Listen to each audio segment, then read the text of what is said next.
मिनशैतानिर्रजीम बिस्मिल्लाहिर्रहमानिर्रहीम। सईद अहमद प्रोफेसर आपकी खिदमत में हाजिर। अस्सलाम वालेकुम जनाब आली।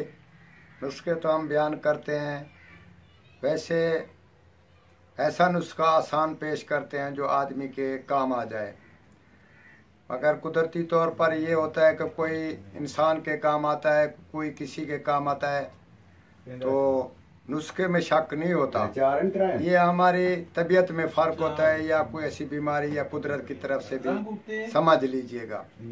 तो अब हम आपको दो फायदे होंगे इस नुस्खे के। एक फालिज लकवा, उसके लिए ये तेल इस्तेमाल कर सकते हैं, तो उसके लिए बिल्कुल 100% काम करता है हमारे तजर्बे में और हमारे उस्ताद और ये ख़ानदानी नुस्खा है हमारा।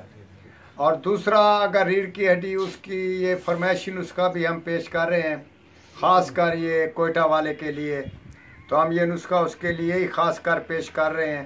तो इसको ये तेल को बना ले, कोशिश करे ख़ुद बनाए, तो इंशाअल्लाह ताला इसको लगाने से वो उसकी रीढ़ हड्डी बिल्कुल दुरुस्त और चल पड़ेगी। तो नुस्खा हम पेश करते हैं, आप इसको लिख लीजिएगा।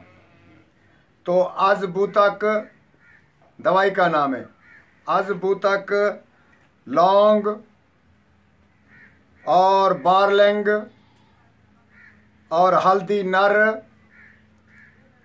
हरमल बराबर, ये चारों चीज़ों का, या जितनी चीज़ें हमने बताई हैं, इसका 20 ग्राम ये वज़न ले लें।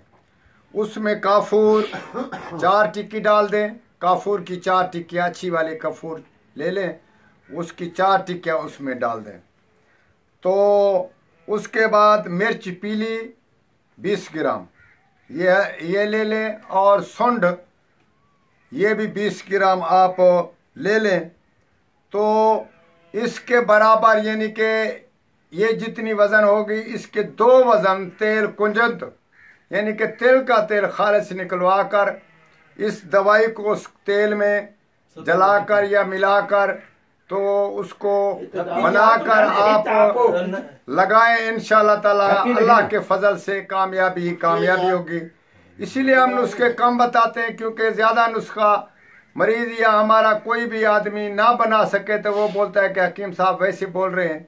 मगर आज ये फरमाइशी नुस्खा आप लिख लें और इंशाअल्लाह ताला इसको इस्तेमाल करें, अल्लाह के फजल से ज़रूर कामयाब होगी।